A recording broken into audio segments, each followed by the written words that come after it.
আমাদের চোখে প্রতিনিয়ত গোনা হচ্ছে, হাত দিয়া গোনা হচ্ছে, মুখ দিয়া হচ্ছে, কান দিয়া হচ্ছে, দৃষ্টি দিয়া হচ্ছে, হচ্ছে কি হচ্ছে না?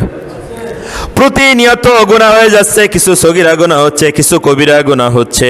কবিরা গুনার ব্যাপার তো এমন, কবিরা গুনাহ যদি হয়ে যায় তাহলে আপনাকে অবশ্যই তওবা করা লাগবে। তওবার শর্ত পালন কইরা, তওবার শর্ত পালন করে তওবা করা লাগবে। তাছাড়া কবিরা গুনাহ মাফ হবে না। অথচ আল্লাহ রাব্বুল আলামিন এই বিশেষ দিনগুলোতে সিয়াম পালনের মাধ্যমে আমাদের জন্য আল্লাহ রাব্বুল আলামিন বিশেষ এক করুণা করলেন যে মুহররমের সিয়াম যদি পালন করো তাহলে তোমাদের পিছনের 1 বছরের সগীরা গুনাহ মাফ করে দেয়া হবে।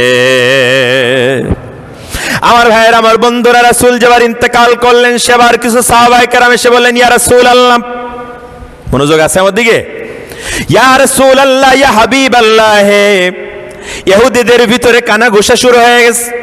ইহুদিদের ভিতরে কিছু কথা আলোচনা হচ্ছে। তারা বলতেছে, নতুন মুসলমানদেরকে বোঝাচ্ছে তোমরা ইসলাম গ্রহণ না করে বরং আমাদের ধর্ম গ্রহণ করো, ইহুদিবাদ গ্রহণ করো। তার কারণ হচ্ছে আমরাই শ্রেষ্ঠ, আমরা সূচনা লগ্নে ছিলাম, এমনকি আমাদের একদিনের রোজা তো তোমাদের নবীও গ্রহণ করেছে।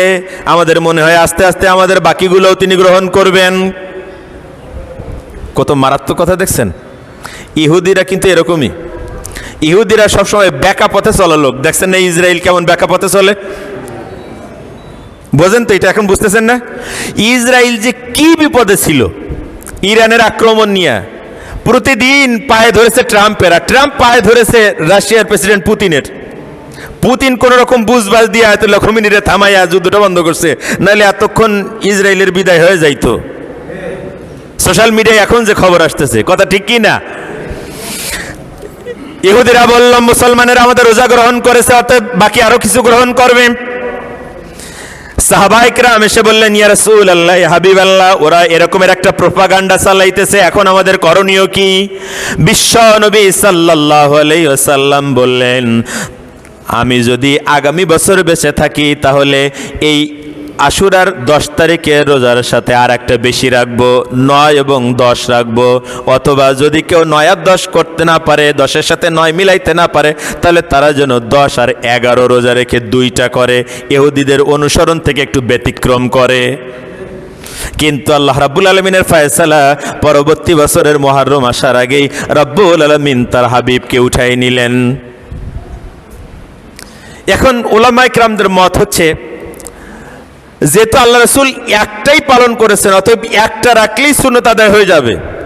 আবার কিছু উলামায়ে কেরামের স্কলারদের মত হচ্ছে, যেহেতু আল্লাহ রাসূল বলেছেন এর সাথে মিলাই আরো একটা রাখতে, অতএব 2টা রাখাই উত্তম। আমার ভাইয়ের, আমার বন্ধুরা, কিন্তু এমন যেন না হয় সারা বছর রোজা নেই, নামাজ নেই, পর্দা নেই। আছেন এরকমের? মদ আছে, জুয়া আছে, বিড়ি সিগারেট জর্দা অনেক কিছু আছে। ওয়াক্ত মতো নামাজ নেই, আলেম ওলামা দেখলে অ্যালার্জি হয়, ইসলামের কথা শুনলে কানেও অ্যালার্জি ধরে। অথচ আরাফা রোজা রাখে, শবে বরাত আসলে বিশাল কিছু একটা মনে করে। আবার আশুরার রোজা রেখে মনে করে আমাদের তো 1 বছর যা করছিলাম সব মাফ। ঠিক না? আচ্ছা বলেন তো, 1000টা আশুরার রোজা দিয়া 1 ওয়াক্ত সালাতের কাফারা হবে? হবে? আমার ভাইয়ের, আমার বন্ধুরা, আশুরার এই ফজিলত, আশুরার এত মর্যাদা রব্বুল আলামিন তার হাবিবের মাধ্যমে আমাদের জানাইলেন। এত মর্যাদা, আশুরার একদিনের রোজা 1 বছরের সগীরা গুনার কাফারা হয়ে যায়। বিশ্বনবী সাল্লাল্লাহু আলাইহি ওয়াসাল্লাম বললেন, তার মানে বোঝা গেল আশুরার দিনটা ছোটখাটো মামুলি কোনো দিন নয়। আশুরার দিনটা স্পেশাল একটা ডে, আশুরার দিবসটা স্পেশাল একটা দিবস, একটা বিশেষ দিবস। এইটার পিছনে অবশ্যই অনেক ইতিহাস জড়িয়ে গেছে, ঠিক কি না?